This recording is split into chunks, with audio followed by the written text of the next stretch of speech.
Does the name Matt Amiens mean anything to you? If you're like most Americans, probably not.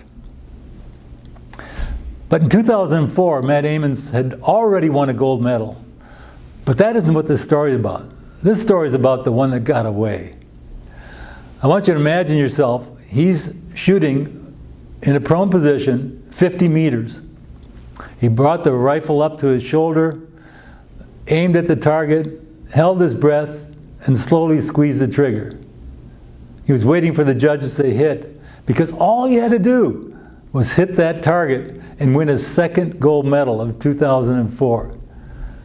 To his horror, when he looked at the target, there was no telltale sign of a hit on it. He thought, did I crossfire? And what that simply means is that Matt had aimed at his opponent's target and shot that instead of his own. And in that moment, he dropped from a gold medal to number 8. What makes this story fascinating is not that shot, but his reaction when he had all these cameras and microphones thrust in his face. What are you going to do, Matt? Well, he wasn't going to Disneyland, I can assure you that. He simply said, I made a mistake. I'm going to get ready for the 2008 Olympics. And he did. He not only went to the 2008 and won a medal there, he continued and he won another medal in 2012. They weren't gold, but the point is he did it. He continued on with his progress. And the story is, for us as business leaders, isn't that he overcame a mistake, which was great. But in business, you're going to make mistakes on a daily basis. The lesson for us is that he changed his perspective.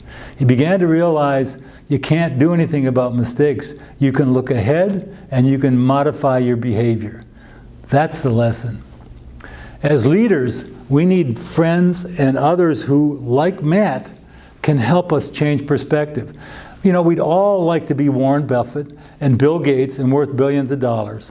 But the truth is, 96% of all American businesses have less than 5 employees. And the further truth is, because they have so few employees, they do everything. And 80% of those businesses simply close their doors at the end because they can't find anybody to buy them. And here's why. When a business has less than 5 employees, it typically can't run without the owner. Now, if that happens, anybody who's interested in buying is simply getting a glorified job, which means they'll have to work 90 hours a week to make a living. So what I want us to think about is, what can we do to be able to move forward? As a business leader, how can we get from this attitude, which is, I don't have time. You know, I'm so busy doing what I have now, I can't do it, to the perspective that Matt Amiens gave us is, that's over. I need to move to another way of doing things. I need to move beyond that to a perspective that says, I can practice and come back again.